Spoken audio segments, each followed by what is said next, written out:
গতি ছিল, ক্ষিপ্রতা ছিল, ভীষণ ছিল। এক কথায় প্রতিপক্ষকে নাড়িয়ে দেওয়ার সবটুকু সামর্থ্য ছিল জোয়াও ক্যানসেলোর। আদতে রাইট ব্যাক হলেও খেলতে পারেন পুরো দস্তুর লেফট ব্যাক হিসেবেও। আবার আপনি চাইলে সক্ষমতা বিবেচনায় উইঙ্গার হিসেবেও ব্যবহার করতে পারেন, অর্থাৎ ফুটবল মাঠের পারফেক্ট অলরাউন্ডার বলা চলে তাকে। অথচ এই মানুষটারই কিনা স্থান হলো না ইউরোপের ফুটবলে। ফর্মের চূড়ায় থাকা অবস্থাতেই তিনি পাড়ি জমিয়েছেন সুদূর মরুভূমির দেশে। খেলবেন ক্রিস্টিয়ানো রোনালদোর সৌদি প্রো লিগে। তবে জাতীয় দলের সতীর্থের সঙ্গে একই দলে খেলা হবে না, তাকে স্কোয়াডে ফিরিয়েছে আল নাসেরের প্রতিদ্বন্দ্বী আল হিলাল। সেখানেও তারকার কমতি নেই। নেইমার জুনিয়র তো আছেনই, সঙ্গে আছেন ইয়াসিন বনু, মিত্রোভিচরা। এবার যোগ হলেন ক্যানসেলো।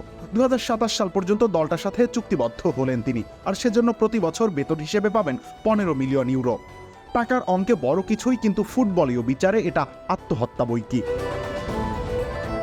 অথচ গত কয়েক বছরের ব্যবধানে ম্যানচেস্টার সিটি, বায়ার্ন মিউনিখ, বার্সেলোনার মতো বড় বড় দলের হয়ে মাঠে নামার অভিজ্ঞতা হয়েছিল এই ফুটবলারের। তাহলে হঠাৎ কেন এমন অধপতন? মূল কারণটা আসলে তার ইগো।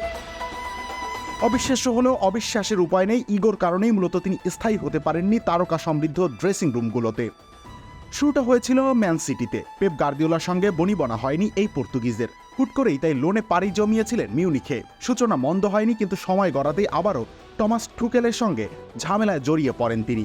বাধ্য হয়ে ফিরে আসেন সিটিতে, তবে পুনরায় লোনে চলে আসেন বার্সেলোনায়।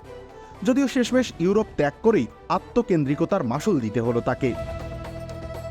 আধুনিক ফুটবলের যে কোনো কোচের জন্য এই তারকা আকাঙ্ক্ষিত অস্ত্র বটে। নিজের পজিশনে নিঃসন্দেহে বিশ্ব সেরাদের একজন তিনি। সময়ের ব্যবধানে হয়তো ইতিহাসের পাতাতেও জায়গা করে নিতে পারতেন, কিন্তু এখন ইতি ঘটেছে সব সম্ভাবনার, প্রতিভার অকাল মৃত্যু ঘটল এক গোয়েমি আর মানিয়ে নিতে না পারার আক্ষেপময় অজুহাতে। রবিউল ইসলাম রনি, খেলা ৭১।